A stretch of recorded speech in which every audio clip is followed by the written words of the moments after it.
any white person who was born, raised, and schooled in the United States of America, if you aren't a racist, you're a miracle.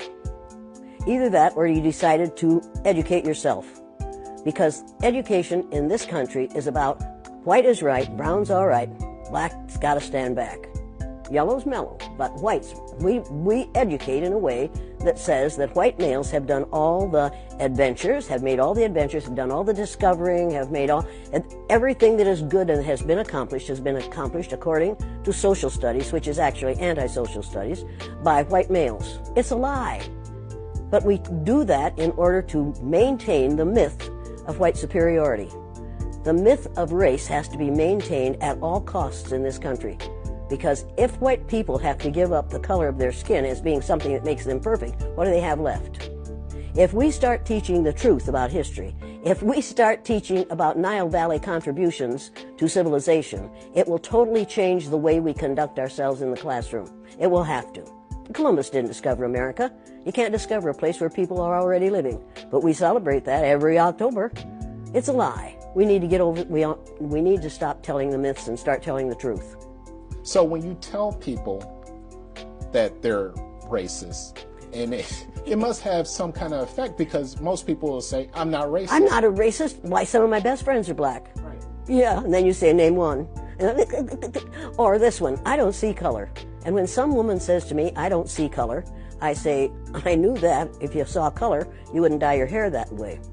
Or I say, if you saw color, you wouldn't wear that shirt with those pants. I believe that you don't see color. It's an attempt to deny skin color. And it's an attempt to deny what's wrong with seeing the color of my skin. Is it all right for you to see me kind of pink? That's okay for me. I don't mind. And I suspect that you don't mind being seen the color you are. You have a right to be what you are. And until people in this country and people in this world get it into their heads that the first modern human beings that evolved on this earth were black women. They evolved in sub-Saharan Africa about 280,000 years ago, and every human being on the face of the earth today has the memory of those black women's genetic structure in their genes. Now, we don't want to admit that, but that's the way it is. And as people moved farther and farther from the equator, their bodies produced less and less melanin, so their hair, their skin, and their eyes got lighter. As they moved into the east, they ate a lot of fish and a lot of vegetables, so their skin took on a different tone. I found that out when I was raising little kids. My husband worked in a supermarket.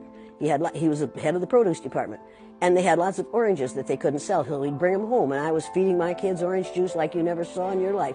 They began to have an orange cast to their skin. I thought they had a liver problem. So I took him to the doctor, and she said, what are you feeding these kids? I said, well, lots of orange juice. She said, stop it if you want them to stop being orange. Now, if you think that skin color isn't anything other than the body's natural reaction to the natural environment, get over it. So, if all white people are racist, according to you, can they be reprogrammed? Of course they can. Of course they can. Of How? course they can be. It's called education. I'm an educator.